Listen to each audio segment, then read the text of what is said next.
Now you have many videos out there and many sales trainers that are always going to tell you they know the most about tie downs, that they know that tie downs here will always bring you to the bank. They know that tie downs will close the sale. Well, you know what? It's just not true. But you can tie down to get a sale, to create a sale, mixed in with your framework, mixed in with your tonality, mixed in with all the sales closings and approaches. You see, tie downs are so effective and they're used so commonly in everyday language that we just don't recognize them, right? Every time an individual will say right to you, am I right? Everybody's looking for clarification and they're looking for a what response? Correct, a yes response. They want you to respond in such a manner that becomes an agreement frame. So now we have to realize whenever we speak as a salesperson, we need to be professional enough to know that we have to tie it down to the bank. We have to realize that tie downs are the things that create a sale. Although a lot of salespeople, closers, as we do call them, what we're trying to make you into, there's 4 types of closing tie downs. Now it'll be standard, you have inverted, internal, and of course in tag-ons. Let us begin. First, why do we use tie downs and do they really work? Why wouldn't they? Have you ever noticed? Most people have, am I right? Nothing works unless you try it. Wouldn't you agree? You see, going back to why do you use tie downs and do they really work? Of course they do, don't they? Wouldn't you agree that they do? See, more importantly, to have an effective sales pitch, we need to get somebody to agree with us, but in such a manner that we don't seem devious or like that typical quote-unquote car salesman that some of us get put into. And there's nothing wrong with being a car salesman. Matter of fact, you make a ton of money, although it's a category, just like an insurance salesperson, that it makes you ugly and they think like you're too harsh and you're trying to one call close them and pressure them into a deal. But it doesn't have to be that way. The way you have to use your agreement frames is going to be placed in such a way that people don't recognize that you're using them. Although you're slowly motivating somebody and persuading them to make the decision in which you're encouraging them to make, which is going to be the right one ultimately. Now, when we look forward, there's different variations of tie downs that we all have to use so we don't sound either redundant, we don't sound too cheesy, we don't sound like we're using too many pressure tactics, and we don't sound, of course, slick, right? Sometimes we lose the attention of our customers, am I right? And we have to bring them back into the conversation. Does that make sense? More importantly, there's standard, inverted, internal, then the tag-ons. Tag-ons are most commonly used, and standard is the second most commonly used. When do you think you use the standard? At the end of a sentence, am I right? Of course you are. Is that correct? Isn't that true? More importantly, when you use inverted, inverted is going to be the opposite of a standard. It's going to be used at the beginning. Internal, guess where that's going to be? Internally, in the middle. A tag-on, that's going to be after a statement. Let's go ahead and proceed. A standard tie-down. You can never use a standard tie-down more than twice. The reasons why is become so death-defying to a consumer's ear. They will realize that you're trying to close them. So whenever you use a standard tie-down, be very, very quiet with it and do not overuse it because they are the best ones to use, although you have to be subtle. So now they consist of 2 tie-downs to the second power. 2 and 2. What I mean by that is this. You can never use them twice, but they consist of 2 tie-downs inside of the framework. Choosing the upgraded version will make more sense. Am I right? They answer, I am, aren't I? Then you ask for clarification. So whenever you ask for anything, hey, choosing a higher deductible would make sense. Am I right? Yes, I am. I am, aren't I? Sales is about using tie downs, isn't it? Yes, it is, Mike. It is, right? Those are standard tie downs. Again, ask a question at the end of a sentence, then reaffirm the answer in which you receive. Tie down and then tag it on, and then people ultimately will follow. Remember that. That's going to be your tool to success. Now, moving downwards, we have inverted tie downs. They're at the forefront of a sentence. So instead of the end, it's going to be inverted to the beginning. All you have to do is use the tie down in the beginning of the sentence. Isn't it true that using inverted tie downs will bring your closing rates up? Yes, it is. Well, there's an inverted question. All you have to do is place the questioning word in the beginning. Wouldn't it make sense to use more inverted tie downs inside of your sales pitch? Isn't it true that inverted tie downs work more justly than they do without them? More importantly, wouldn't you agree that is the best choice? Haven't you seen the new product line? Couldn't you imagine yourself in the new car? Mrs. Jones, couldn't you imagine yourself driving down A1A in that LeBaron convertible? More importantly, remember that people answer these questions in their heads and express answers through agreement frames.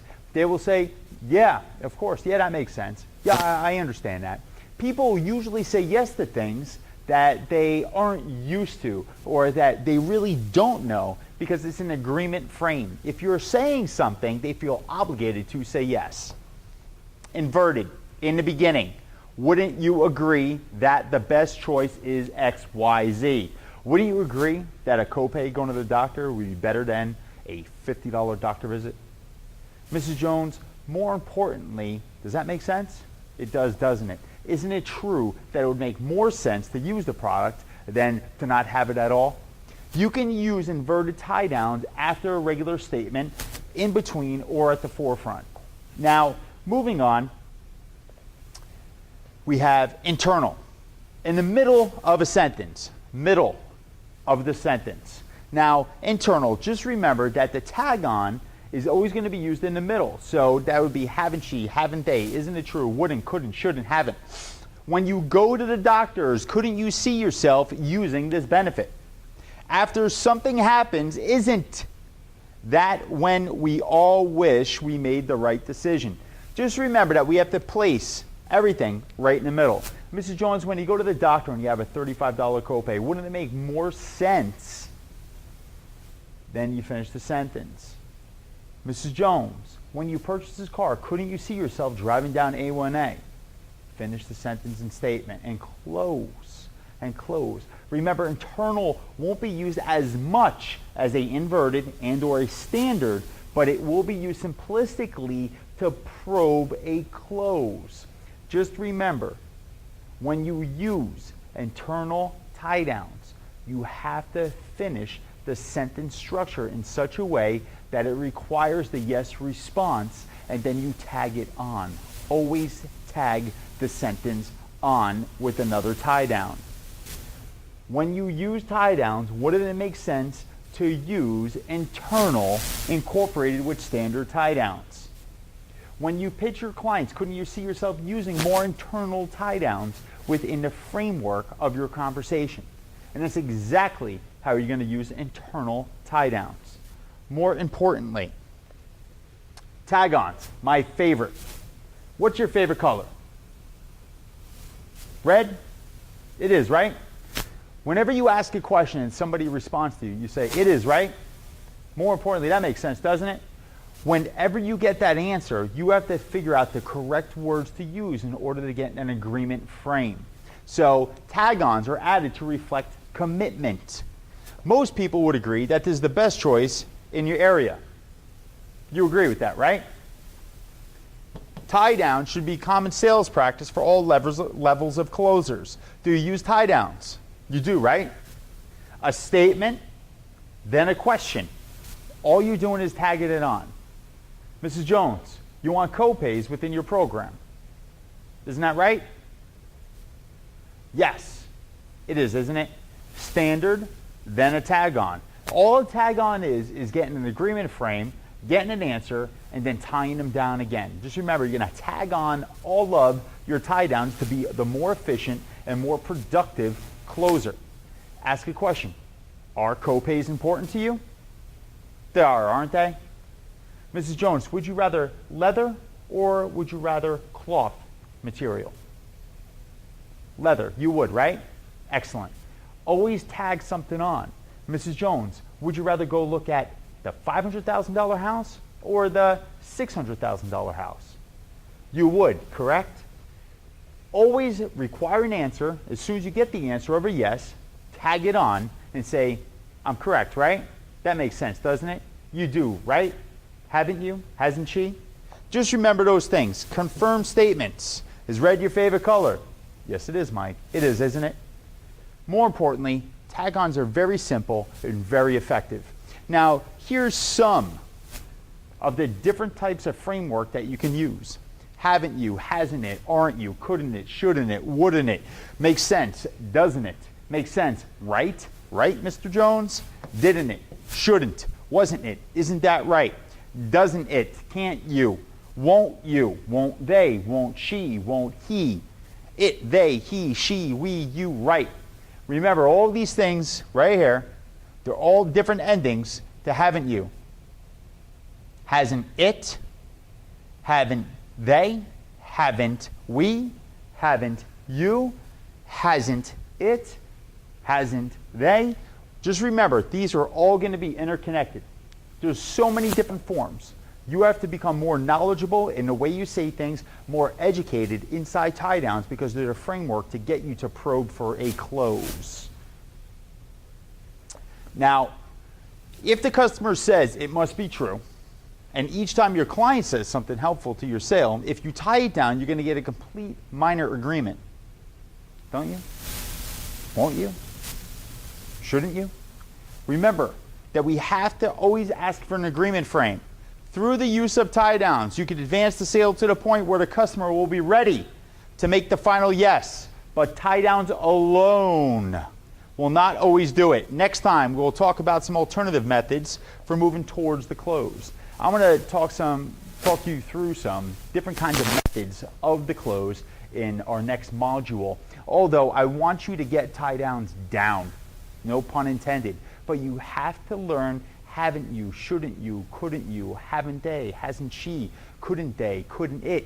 You have to learn the different ways to ask because you don't want to sound redundant. I used to work for a VP of mine and he always used to say in every single speech, right, right, right, trying to get everybody to agree with him, but it's so apparent, it's annoying. It's like that parrot on the shoulder. You have to disguise your agreement frames. You have to disguise the way that you do things. And if you do, you're going to be a closer. Now, moving forward towards all the modules, when you use tie downs, when you're productive, when you understand where to go and where you should go, you're going to become such a phenomenal closer that you're not just going to go up 100% or 200%, you're going to go up to an infinite amount of sales. Because this is a language, this is jargon in which we as closers need to learn. And do not be afraid to sound like a salesperson. You're not going to be that car salesman. You're not going to be, the used newspaper or magazine guy, right? You're going to be the guy that's the professional, that looks good, that sounds good, and people want to be part of. People are going to want to be part of your team. People want to be your clients. They want to be that valued asset that you're providing. So make sure that you do things right, say things the right way, speak the right way, and you too will go ahead and close, and you're going to make an infinite amount of money. Just put it to use.